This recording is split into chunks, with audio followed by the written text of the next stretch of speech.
Hello, welcome to Four Sides TV. This is Vijay. Let's have a quick look at what's going around the world.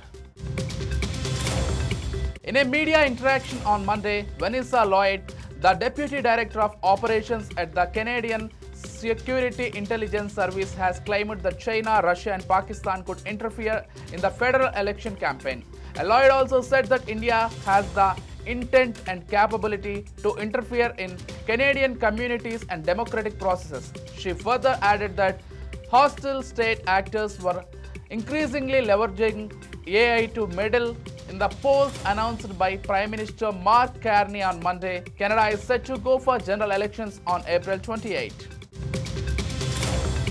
India is open to cutting tariffs on more than half of US imports worth $23 billion in first phase of the trade deal that the two nations are negotiating. This is likely to be the biggest cut in years and is in response to mitigate the probability of reciprocal tariffs by the Donald Trump-led US government. Israeli authorities have released an Oscar-winning director who was detained by the army after being attacked by Jewish settlers in the occupied West Bank. Hamdan Ballal and the other directors of No Other Land, which looks at the struggles of living under Israeli occupation, had mounted the stage at the 97th Academy Awards in Los Angeles earlier this month when it won the award for Best Documentary Film. Ballal and two other Palestinians detained with him were released on Tuesday from a police station in the West Bank settlement of Kiryat Arba. Supreme Court committee begins probe on burnt cash that was allegedly discovered in a file. The panel began its probe on Tuesday at the residence of Delhi High Judge Yashwant Verma, even as the Allahabad Court Bar Association started an indefinite strike in protest against the proposed transfer of the trained judge to the Allahabad HC. The Finance Minister Nirmala Sitharaman has said on Tuesday while responding to the debate of budget in the Lok Sabha that the government could realistically achieve personal tax collection targets despite offering huge tax relief. The House passed the Finance Bill 2025, which gives legal backing to the tax proposals and other fiscal measures announced in the budget with 35 amendments. The Finance Minister Nirmala Sitharaman said on Tuesday that the new income tax bill, which has been referred to a standing committee of Parliament, would most likely be taken up for discussion in monsoon session.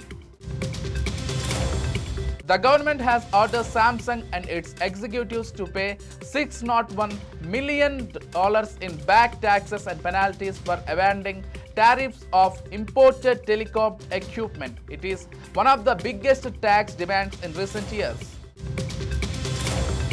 The current Telangana state government is reportedly considering ordering an inquiry into the expenditure made by the digital media wing during the BRS regime, especially in the run-up to the 2003 assembly election. According to sources, the government has taken note of the information that the digital media wing spent a whopping 13.85 crore in just 8 months in 2023, much higher than the average spend of around 50 lakhs per annum. The Special Chief Secretary of the ITE&C department said that the digital media wing spent a total of 18.45 crore rupees between August 1, 2016 and December 3, 2023.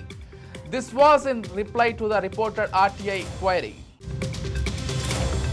The Mumbai police on Monday summoned stand-up comedian Kumal Kamra for questioning.